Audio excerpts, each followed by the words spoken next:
काली बेटी ने पहना पहली बार 10 लाख का लहंगा और 20 लाख की हीरों की ज्वेलरी। दिल्ली शहर के एक भीड़ भाड़ वाले इलाके में ऊंची ऊंची इमारतों के बीच एक प्राइवेट कंपनी का ऑफिस था। सुबह 9 बजे का समय। लिफ्ट के पास खड़े दर्जनों लड़के लड़कियां चमचमाते जूते, ब्रांडेड कपड़े और परफ्यूम की खुशबू से महके हुए खड़े थे। इसी बीच एक लड़की धीरे धीरे कदम बढ़ाती हुई अंदर आती है और वो थी पूनम। चेहरे पर मासूमियत, आंखों में हल्की थकान और तन पर फीके से बार बार धुले सलवार कुर्ते। रंग सांवला था और कपड़े भी आम थे। यही उसकी पहचान थी और यही उसकी सबसे बड़ी कमजोरी भी। देखा देखा, आज फिर वही 3 साल पुराना कुर्ता पहन कर आई है। अरे छोड़ ना, ब्रांडेड कपड़े खरीदने के लिए पैसे चाहिए। ये तो महीने भर की सैलरी दवा और घर चलाने में लगा देती होगी। अरे इसका रंग रूप तो देखो। ऐसे तो ये कहीं रिसेप्शन पर भी खड़ी हो जाए ना तो कोई नोटिस ही ना करे। सब हंसी में फूट पड़े। तभी वहां पर एचआर मैम सीमा जी आ गई। बस बहुत हुआ। आप लोग दफ्तर को हंसी मजाक का क्लब बना चुके हैं क्या? अगर किसी की इज्जत उड़ाने में मजा आता है तो पहले खुद आईने में देखिए। सब तुरंत चुप हो गए। पूनम, तुम परेशान मत होना। तुम्हारा काम ही तुम्हारी पहचान है। ये रंग रूप की बातें दिमाग से निकाल दो। पूनम ने हल्की मुस्कान दी, पर उसके दिल में चुभन वही रही। शाम 6 बजे जब पूनम घर लौटी तो हाथ में थकान, चेहरे पर बोझ और मन में दिन भर के ताने। गली में पहुंचते ही पास बैठी औरतों की चुगली शुरू हो जाती है। लो देखो, आ गई काली माया। अरे इसकी तो कभी शादी ही नहीं होगी। जब तक जिंदा रहेगी माँ बाप का ही पेट भरेगी। पूनम ने अनसुना करने की कोशिश की और घर पहुंची, जहां छोटे से 2 कमरे के मकान में उसकी बूढ़ी माँ गोमती चौके में बैठी रोटियां सेक रही थी और पिता चारपाई पर खांसते हुए लेटे थे। आ गई बिटिया, बहुत थक गई होगी। हाँ माँ, आज भी ऑफिस में सब हंस रहे थे। लोगों का काम है बोलना, तू ध्यान मत दिया कर। देख, मेहनत से पढ़ लिख कर नौकरी कर रही है, यही क्या कम है? बिटिया एक बात कहूँ, मालकिन की बेटी की कल शादी है। घर में बहुत काम है। मैंने सोचा तू भी साथ चल। एक दिन में 1000 रुपए मिलेंगे। अरे माँ, मैं कैसे जाऊँ? ऑफिस से छुट्टी नहीं मिलेगी। अरे एक दिन की बात है। देख, दवा के पैसे पूरे नहीं पड़े। अगर तू चल देगी तो मेरी जान बच जाएगी। पूनम चुप हो गई। उसने माँ की झुर्रियों वाले चेहरे को देखा और फिर खांसते हुए पिता को भी देखा। आखिरकार उसने हामी भर दी। ठीक है माँ, मैं चलूंगी। अगले दिन दोनों माँ बेटी बड़ी हवेली जैसे घर पहुंची। रोशनी से जगमगाते, फूलों से सजे दरवाजे और अंदर भाग दौड़ में लगे सैकड़ों लोग। चल बेटिया, तू शरबत सर्व कर, मैं रसोई में मालकिन की मदद करती हूँ। पूनम ने ट्रे हाथ में ली और मेहमानों के बीच घूमने लगी। उसका कुर्ता साधारण था, लेकिन उसकी चाल और व्यवहार बहुत सादगी भरी थी। इसी बीच एक बड़ी गाड़ी आकर रुकी। उससे उतरी शकुंतला देवी। लंदन से आई। उनके साथ उनके पति और इकलौता बेटा प्रेम था। मेहमानों ने तुरंत कानाफूसी करना शुरू कर दिया। अरे ये तो वही शकुंतला देवी है ना जो लंदन में रहती है। हाँ भाई, उनके बेटे के लिए तो लोग लाइन लगाते हैं, करोड़ों का बिजनेस है। प्रेम शांत चेहरे वाला हैंडसम सा युवक था। जैसे ही उसने हॉल में कदम रखा, उसकी नजर सीधे पूनम पर पड़ी, जो हाथ में शरबत की ट्रे लेकर खड़ी थी। पूनम पास जाकर प्रेम को शरबत ऑफर करने लगी। लीजिए सर, ठंडा शरबत है। प्रेम ने गिलास थाम लिया और उसी वक्त बगल में बैठी एक औरत ने फुसफुसाते हुए कहा, देखा कितनी काली है। हाँ, और कपड़े भी देखो, जैसे किसी कचरे से उठाकर पहनाई हो। पूनम ने सब कुछ सुन लिया, पर मुस्कुराते हुए धीरे से बोली, मैडम मिठाई भी ले लीजिए। मिठास कम से कम शब्दों से होनी चाहिए। उसकी सीधी सादी बातें सुनकर प्रेम मुस्कुरा देता है। पूनम हाथ में पानी का गिलास लेकर मेहमानों के बीच चल रही थी। तभी अचानक से उसका पांव किसी की साड़ी में फंस गया और ट्रे डगमगा गई। गिलास सीधा प्रेम के ऊपर गिरा। अरे माफ कीजिएगा सर, मेरा इरादा ऐसा नहीं था। कोई बात नहीं, ठंडा पानी है, जलता तो नहीं। पूनम शर्मा गई और जल्दी से नैपकिन बढ़ा दिया। मैं साफ कर देती हूँ। नहीं, रहने दो, तुम चिंता मत करो, मैं कर लूंगा। उसकी ये छोटी सी बातचीत शकुंतला देवी की नजर में छिपी नहीं। रात को घर लौटकर शकुंतला देवी ने अपने बेटे से सवाल किया, प्रेम, तुम उसे क्यों देख रहे थे बार बार? वो लड़की अलग क्यों लगी तुम्हें? माँ, आपको कैसे पता चला कि मैं उसे देख रहा था? मैं तेरी माँ हूँ, माँ, और माँ से कुछ नहीं छुपता। माँ, उसके चेहरे पर मासूमियत है। इतनी बातें सुनकर भी उसने किसी से बदतमीजी नहीं की। मुझे लगता है कि वही लड़की है जो घर और संस्कार को संभाल सकती है। मुझे भी वैसा ही लगा। शायद यही लड़की हमारी बहू बनने के लायक है। उधर घर लौटते वक्त माँ बेटी थकी हुई थी, लेकिन जेब में 1000 रुपए थे। ले बिटिया, ये तेरे हक के हैं। नहीं माँ, तेरी दवाई और घर के खर्च में लगा देना। मेरे पास तो अभी भी वही 3 साल पुराना कुर्ता है, चलेगा। उसकी बातें सुनकर गोमती की आंखों में आंसू आ गए। यही थी पूनम की जिंदगी, मेहनत, ताने और त्याग। अगले दिन शकुंतला देवी अपने पति और प्रेम को लेकर पूनम के छोटे से घर पहुंचती है। अरे, आप लोग हमारे गरीब घर में? हाँ गोमती बहन, हम आपके घर रिश्ते की बात करने आए हैं।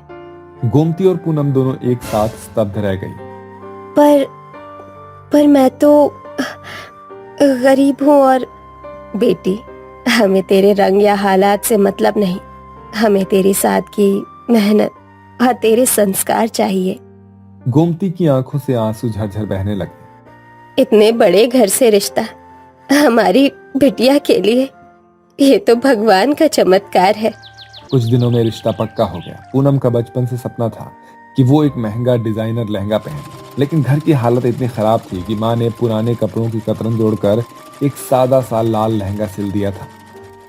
बिटिया देख, ये तेरे लिए बनाया है। ज्यादा अच्छा तो नहीं है, लेकिन माँ का प्यार इसमें है। माँ, ये मेरे लिए सबसे कीमती लहंगा है। धीरे धीरे शादी की तारीख आ गई। पूनम के दिल में हजारों सवाल थे। क्या वो इतने अमीर घर में फिट हो पाएगी? क्या उसका रंग, उसकी गरीबी, उसकी सादगी कभी मजाक का कारण बनेगी? लेकिन उसकी आंखों में उम्मीद भी थी, उम्मीद कि शायद जिंदगी अब बदलने वाली है। पूनम और प्रेम की शादी बड़े ही सादे और छोटे स्तर पर की गई। ना कोई भव्य पंडाल, ना ही लाखों का खर्चा और ना ही बहुत सारे गहने। गांव वाले आपस में फुसफुसा रहे थे। इतना बड़ा रिश्ता आया और शादी ऐसी? लगता है अमीर लोग दिखावे में विश्वास नहीं करते, या फिर कहीं ये रिश्ता टूट ना जाए। कौन अमीर अपने घर में गरीब बहू लाता है? लेकिन पूनम और उसके माता पिता के लिए ये पल किसी सपने से कम नहीं था। शादी के कुछ दिनों बाद ही शकुंतला देवी ने पूनम को अपने साथ लंदन ले जाने का निर्णय कर लिया। हवाई जहाज में बैठते ही पूनम ने खिड़की से झांका और धीरे से बोली, माँ पापा को छोड़कर जा रही हूँ, लेकिन अब उन्हें कभी भी तंगी नहीं झेलने दूंगी। प्रेम ने उसका हाथ पकड़कर कहा, तुम अकेली नहीं हो, मैं और मेरा परिवार हमेशा तुम्हारे साथ है। लंदन पहुंचकर पूनम ने जिस घर में कदम रखा वो किसी महल से कम नहीं था। चारों तरफ सजावट, चमकदार झूमर और नौकर चाकर। लेकिन तभी प्रेम की मुंहबोली बहन सारा और बड़े पापा की बहू रिया आपस में बात करने लगते हैं। यही है वो पूनम? मुझे तो लगा था भाई किसी मॉडल जैसी लड़की लाएगा। हाँ, रंग तो खैर छोड़ो, देखते हैं कब तक ये हमारे माहौल में फिट बैठती है। ये बातें पूनम ने अनसुनी कर दी, लेकिन उसका दिल फिर से दुखा। शादी को 1 महीना हो चुका था, सब कुछ सामान्य चल रहा था। एक दिन रात के खाने के बाद पूनम ने धीरे से शकुंतला देवी और प्रेम से बात की। माँ जी, एक बात कहूँ, मेरा बचपन से सपना था कि मैं अपनी शादी में एक डिजाइनर लहंगा पहनूं, पर हमारी हालत ऐसी थी कि माँ ने खुद कतरनों से लहंगा सिल दिया। मैं खुश थी, लेकिन मन में थोड़ी ख्वाहिश रह गई। शकुंतला देवी और प्रेम ने एक दूसरे की ओर देखा और मुस्कुरा दिए। बेटी, ख्वाहिशें पूरी करने के लिए होती है। हम बड़े होते हैं, ये सपना भी पूरा होगा। वैसे भी हम यहाँ आए हैं प्रेम की शादी कराकर, कोई शोरगुल नहीं, लेकिन अब मचेगा धमाल, वो भी मेरी बहू के लिए। और इस तरह घर वालों ने तय किया कि एक भव्य रिसेप्शन पार्टी रखी जाएगी। उसके लिए लंदन के मशहूर डिजाइनर से 10 लाख का कस्टमाइज्ड लहंगा तैयार करवाया गया।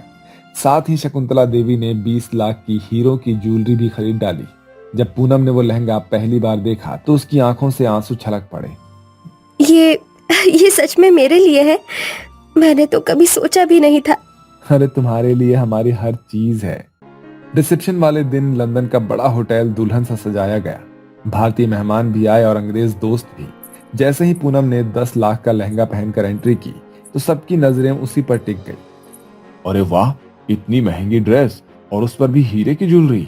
My God, she looks so graceful.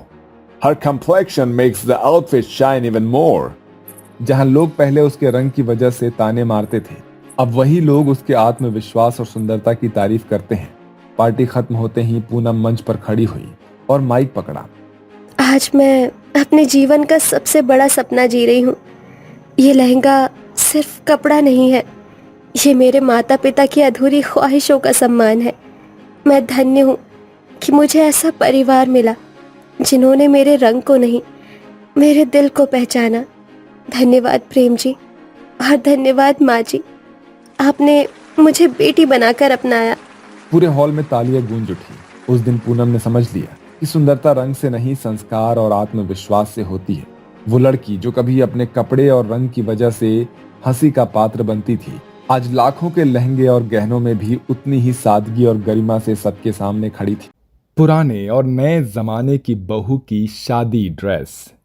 सूरज की पहली किरणें जब शहर की उस शानदार कॉलोनी के कांच के घेरों पर पड़ती है तो उनमें से एक घर की बालकनी में ट्रेडमिल पर दौड़ती एक लड़की नजर आती है। कानों में वायरलेस एयरपोड्स, हाथ में स्मार्ट वॉच और सामने एक फिटनेस ट्रैकर। बस 8 किलोमीटर रन कंप्लीट।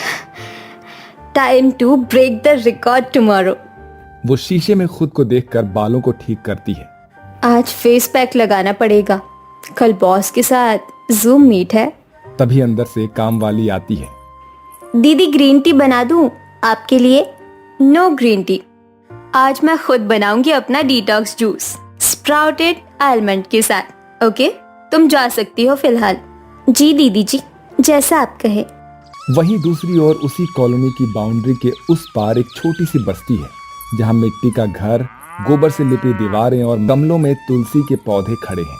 वहीं रहती है लक्ष्मी। अम्मा, आप बैठ जाइए, आज गौरी को मैं ही नहला दूंगी। वैसे भी बड़े दिन हो गए, उससे मैंने बात नहीं की ठीक से। तेरा भी क्या कहे बिटिया, सुबह सुबह घर का काम, फिर गौ माता की सेवा, फिर पूजा, और ऊपर से मुस्कुराहट भी। पता नहीं कैसे कर लेती है तू इतना सब। अम्मा, जिसने जीवन को सेवा समझ लिया उसके लिए कोई काम बड़ा नहीं होता, और आप खामखा ही मेरे बारे में इतना सोचती हैं। जिसके बाद लक्ष्मी अपनी गाय गौरी का पीठ सहलाते हुए गुनगुनाती है। मोहे पनघट पे नंद लाला छेड़ गयो रे, मोहे जमुना कलैया मरोड़ गयो रे, मोहे पनघट पे कंकरी, मोहे मारी गगरिया फोड़दारी, मोरी साड़ी अनाड़े भिगोए गयो रे, मोहे पनघट पे नैनों से जादू किया जियरा, मोरा मोह लिया, मोरा घुंघटा नजरियों से तोड़ गयो रे, मोहे पनघट पे। एक और लक्ष्मी अपने धुन में गुम थी तो वहीं दूसरी ओर अनन्या अपने डिटॉक्स जूस का सिप लेते हुए नीचे बालकनी में देखती है और सामने लक्ष्मी को गोबर उठाते, लकड़ियां चुनते और मिट्टी से चूल्हा सुलगाते देखती है। उफ, ऐसे लोग भी रहते हैं हमारी कॉलोनी के पीछे, कोई सेंस ऑफ हाइजीन नहीं। ये लोग तो जानवरों के साथ रहकर खुद भी जानवर ही बन गए हैं। ओ, लक्ष्मी दीदी बड़ी ही प्यारी लड़की है, गांव के लोग बहुत मानते हैं उसे। मान सम्मान से पेट नहीं भरता। एक मॉडर्न लड़की को देखो, फिटनेस, करियर, ब्रांडेड कपड़े, और एक वो दिन भर चूल्हे चौके में धुआं फूकती रहती है, और तो और गाय भैंसों को चारा देती है। यही है इसकी जिंदगी। पर दीदी, उसके संस्कार बड़े गहरे हैं, कोई भी उससे मिल ले उसका मन जीत लेती है।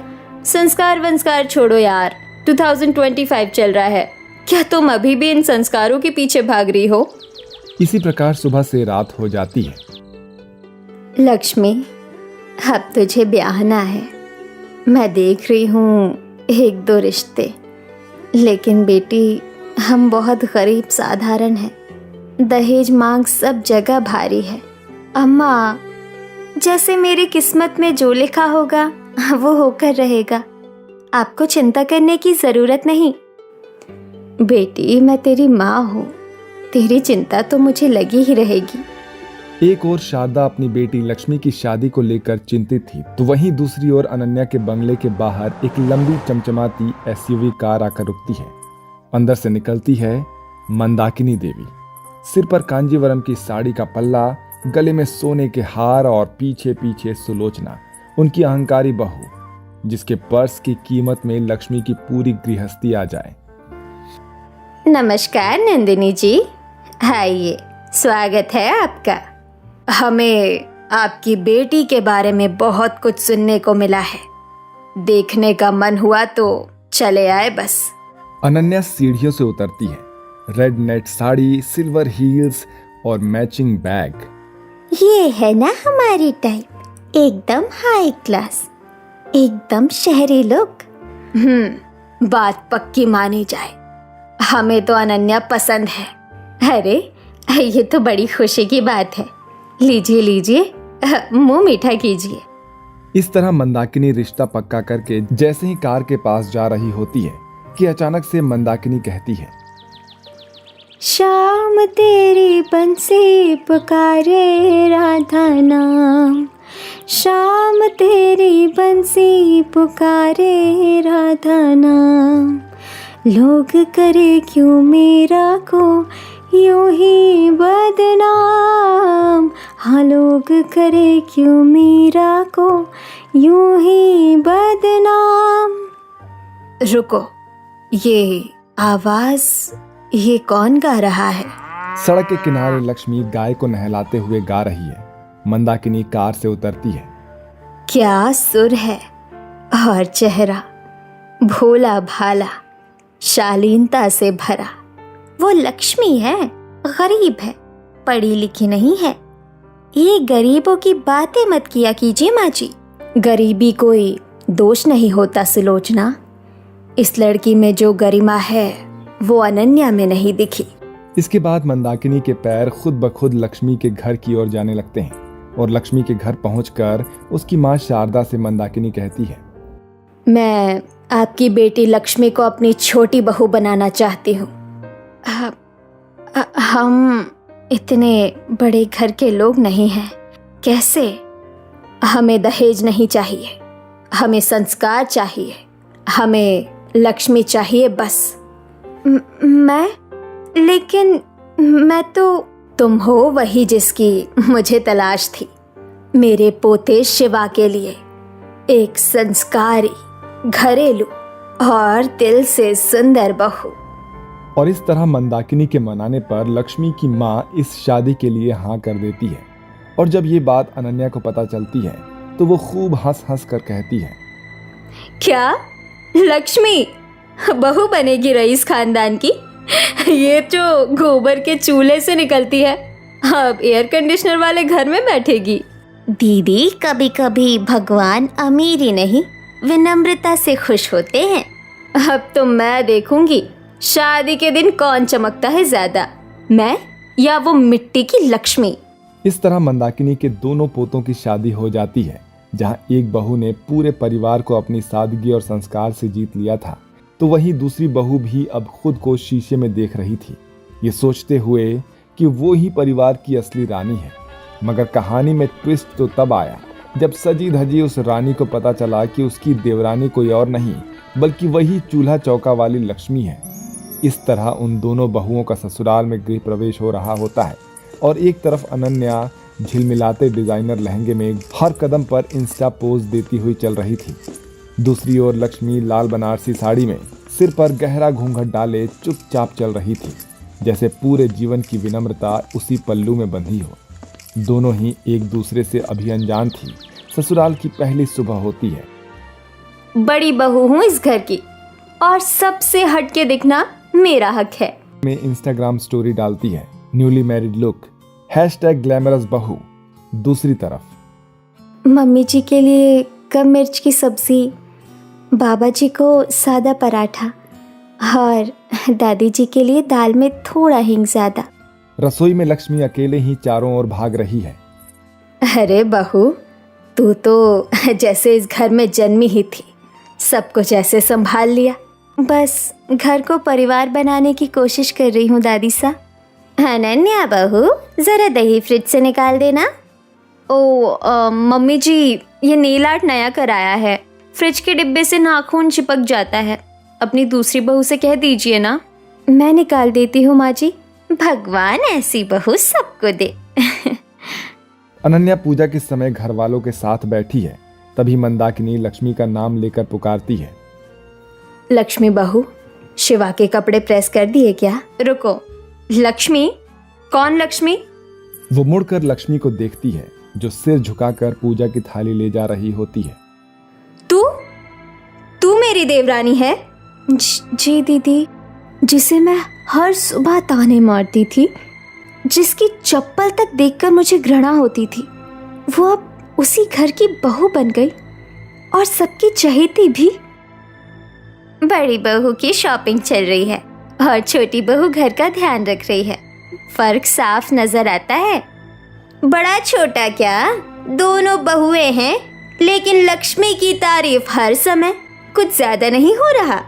सुलोचना, बहू बड़ी हो या छोटी, जो घर को दिल से अपनाए वही बड़ी होती है। देखो ना शिवा, सब छोटी बहू की ही तारीफ करते हैं, जैसे मैं कोई काम चोर हूँ। अनन्या, शायद वो तारीफ कम और अपनापन ज्यादा लुटाती है। मैं साबित करके रहूंगी कि इस घर की रानी मैं ही हूँ, वो लक्ष्मी नहीं। ऐसे ही कुछ दिन बीत जाते हैं और अब घर में मामी जी का जन्मदिन आता है। इस बार बर्थडे पार्टी में दोनों बहुएं पार्टी की तैयारी करेंगी, लहंगे से लेकर डेकोरेशन तक। अनन्या मुस्कुरा उठती है, जैसे अब उसे मौका मिल गया हो। अब देखेगी लक्ष्मी फैशन क्या होता है और पार्टी कैसे सजती है। हे कृष्णा, सबको साथ लेकर चलना है, किसी से होड़ नहीं। इसके बाद दोनों बहुएं अपनी मम्मी के जन्मदिन की तैयारी में लग जाती हैं। मुझे ऐसा लहंगा चाहिए जो सबकी आंखें चौंधिया दे। ब्रांड चाहिए, लहंगा भी सव्यसाची का ही। तो वहीं दूसरी ओर सादी लाल जरीदार साड़ी को थोड़ी कढ़ाई से नया बना दूंगी। मम्मी जी को पसंद भी आएगा और परंपरा भी निभेगी। वो अपनी माँ की पुरानी साड़ी से नया लहंगा बनाना शुरू करती है। पार्टी शुरू होती है। सबसे पहले आती है अनन्या, रेड कलर के ब्रांडेड लहंगे में। स्टोन जड़ी ज्वेलरी, हैवी मेकअप, कैमरे फ्लैश करते हैं। वाह, हमारी बड़ी बहू तो हीरोइन लग रही है। ये तो बात सही कह रही हो सुलोचना। वैसे लक्ष्मी बहू कहाँ रह गई? फिर थोड़ी देर बाद लक्ष्मी आती है, सादे मगर सुंदर से बने लहंगे में, बालों में गजरा, सिंपल बिंदी। पूरा घर चुप हो जाता है, जैसे सादगी की गरिमा ने सबको छू लिया हो। ये लहंगा, ये तो मेरी पुरानी साड़ी से बना है। लक्ष्मी बेटा, तूने मेरी यादों को पहन लिया। इसे देखकर मुझे बहुत खुशी हुई। अनन्या का ड्रेस बहुत हैवी है, थोड़ा ओवर लग रहा है ना? लक्ष्मी तो जैसे देवी लग रही है, कम में भी कितना खूबसूरत। मुझे तो ऐसा लग रहा है कि लक्ष्मी बहू ने इसे खुद अपने हाथों से बनाया है, क्योंकि ऐसा आजकल के फैशन डिजाइनर बिल्कुल भी नहीं बना सकते हैं। हाँ बिल्कुल सही। लक्ष्मी बहू के आगे अनन्या बहू तो कुछ भी नहीं लग रही है। जहां अनन्या दिखावे में व्यस्त थी, वहीं लक्ष्मी अपने काम और संस्कार से सबका दिल जीत रही थी। अभी ये बस शुरुआत है। लड़ाई अब सीधे लहंगे से निकलकर परिवार में जगह बनाने की हो चुकी थी। क्या अनन्या बदलेगी या ये बहू बहू की लड़ाई और भी बढ़ते रहेगी? चलिए इस कहानी में आगे बढ़कर जानते हैं। मंदाकिनी, लक्ष्मी और अनन्या सुबह के समय बैठक में बैठी हैं। बहुओं, मैंने सोचा है इस बार घर में एक बड़ी पूजा करवाऊंगी। पिताजी की बरसी भी है और बहुत दिन हो गए सब रिश्तेदारों को इकट्ठा किए। सोचती हूँ घर का आंगन फिर से रिश्तेदारी की चहचहाहट से भर जाए। बहुत अच्छा विचार है माँ जी, मैं सारा इंतजाम संभाल लूंगी। ओह, फिर से वो देसी पूजा? वैसे भी इतनी गर्मी में सबको बुलाना, लोग आएंगे भी या नहीं? बेटा, गांव की परंपराएं ही तो घर को जोड़े रखती है। वैसे भी इस बार मैं चाहती हूँ कि मेरी छोटी बहू पूजा में मेरी पुश्तैनी साड़ी पहने। लक्ष्मी चौंकती है और फिर नम आंखों से देखती है और कहती है, माँ जी, आप अपनी पुश्तैनी साड़ी मुझे देंगी? ये तो मेरे लिए सौभाग्य की बात होगी। आपने मुझे इस काबिल समझा। हाँ बेटी, ये वही साड़ी है जो मेरी सासू माँ ने मेरी शादी के वक्त मुझे दी थी। इसे पहनकर मैंने कई मौके पर घर की इज्जत बढ़ाई है। अब तू इसे पहनकर मेरे नाम को और ऊंचा करेगी। क्यों नहीं माँ जी, अगर आपका आशीर्वाद रहे तो मैं हर मुश्किलें पार कर जाऊंगी। माँ जी, ये साड़ी तो बहुत पुरानी लग रही है। मैं तो पूजा के लिए डिजाइनर लहंगा बनवाऊंगी। सीधा दिल्ली से मंगवा रही हूँ। मुझे ये ओल्ड फैशन साड़ी पहनने का कोई शौक नहीं है। इसे आप लक्ष्मी को ही दे दीजिए, ये उसी के काबिल है। कोई बात नहीं बेटा, जिसे जो अच्छा लगे वो पहनो। बस मन साफ होना चाहिए। बाकी कपड़ों का क्या, वो तो बस बदन को ढकने का काम करते हैं। घर के आंगन में चहल पहल है। लक्ष्मी मंडप की सजावट कर रही है। अनन्या अपने फोन में लगी हुई है। भाभी जी, ये फूलों की माला जरा ऊपर से पकड़िए ना, मैं बांध दूं। उफ लक्ष्मी, ये सब काम तुम्ही को अच्छे लगते हैं। मैं अभी पार्लर से टाइम लेकर आई हूँ। मुझे 2 घंटे लगेंगे तैयार होने में, इसीलिए तुम इस काम को करो। ऐसा कहकर अनन्या वहां से चली जाती है तो वहीं लक्ष्मी चुपचाप अपना काम करती है। तभी पीछे से मंदाकिनी धीरे से आती है। बेटी, तुझे तकलीफ तो नहीं हो रही? सुबह से लगी हुई है तू। माँ जी, ये तो मेरे लिए सौभाग्य है। आपने जो साड़ी दी है उसे पहनने का दिन आ गया है। सच कहूँ तो मैं इस चीज़ के लिए बेसब्री से इंतज़ार कर रही हूँ। इस तरह लक्ष्मी अकेले ही पूरे घर को सजाती है। इसी तरह सुबह से शाम हो जाता है और अब धीरे धीरे गांव के रिश्तेदार, पड़ोसी, महिलाएं और बच्चे सभी लोग आ रहे हैं। बैठक और आंगन सजे हुए हैं। हल्की भजन की धुन चल रही है। तभी अब लक्ष्मी प्रवेश करती है मंदाकिनी की पुश्तैनी साड़ी में, जिसमें छोटी सी बनारसी कढ़ाई, हल्की सी लाल गुलाबी बॉर्डर और पुराने जमाने का गोल बूटेदार वर्क है। उसका सिंपल लुक उसे और सुंदर बना रहा है। लक्ष्मी को देखकर महिलाएं फुसफुसाने लगती हैं। अरे देखो लक्ष्मी को, बिल्कुल जैसे मंदिर की मूर्ति उतर आई हो। साड़ी तो देखो कितनी शालीनता है। मैं तो सोच रही थी शहर की बहू चमकेगी, पर देखो पुरानी साड़ी वाली कितनी सुंदर लग रही है। तभी अनन्या प्रवेश करती है अपने डिजाइनर लहंगे में, चमकीला, भारी और थोड़ा अनकंफर्टेबल। कुछ लोग नजरें फेर लेते हैं, कुछ मुस्कुरा कर रह जाते हैं। हाय हाय, ये क्या पहन आई? ये पूजा है या फैशन शो? इसे इतनी भी तमीज नहीं है कि पूजा के समय पर क्या पहन कर आना चाहिए। अनन्या सबकी नजरें और कानों में आती फुसफुसाहट को नोटिस करती है। उसे असहज महसूस होता है। वो बस अब पूजा समाप्त होने का इंतजार कर रही होती है। जैसे ही पूजा समाप्त होता है, अनन्या मंदाकिनी और लक्ष्मी के पास आती है। उसकी आंखें नम हैं। माँ जी, लक्ष्मी, मुझे माफ़ कर दीजिए। मुझे लगता था कि फैशन से इज्जत मिलती है, लेकिन आज समझ आया, परंपरा और आत्मिक सुंदरता ही असली श्रृंगार होती है। गलती स्वीकारना भी एक सुंदर गुण होता है बेटी। तू भी मेरी बेटी जैसी है। भाभी, मैं तो हमेशा चाहती थी कि हम बहन जैसी रहे। आइए मिलकर सबको दिखा देते हैं कि पुराने और नए जमाने की बहुएं साथ चल सकती हैं। अनन्या लक्ष्मी को गले लगाती है। मंदाकिनी की आंखों से आंसू निकलते हैं, लेकिन होठों पर मुस्कान है। वहीं सभी महिलाएं एक साथ बैठी हैं। गीत भजन चल रहा है। अब तो साफ है, आधुनिकता में खोकर अगर परंपरा भूल जाओ तो असली सुंदरता कहीं खो जाती है। आज लक्ष्मी ने इसे साबित कर दिया। और अनन्या ने भी ये दिखा दिया कि सच्चे दिल से माफी मांगने से रिश्ते और मजबूत हो जाते हैं। मंदाकिनी अपने दोनों बहुओं को देखकर संतोष से कहती है, अब मैं निश्चिंत हूँ।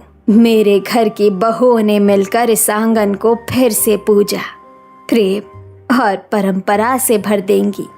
परंपरा और आधुनिकता में टकराव नहीं, संगम हो सकता है। बस जरूरत है थोड़ी समझदारी, थोड़ा प्रेम और एक दूसरे को अपनाने की। और जब ये सब हो तो घर सिर्फ घर नहीं, मंदिर बन जाता है।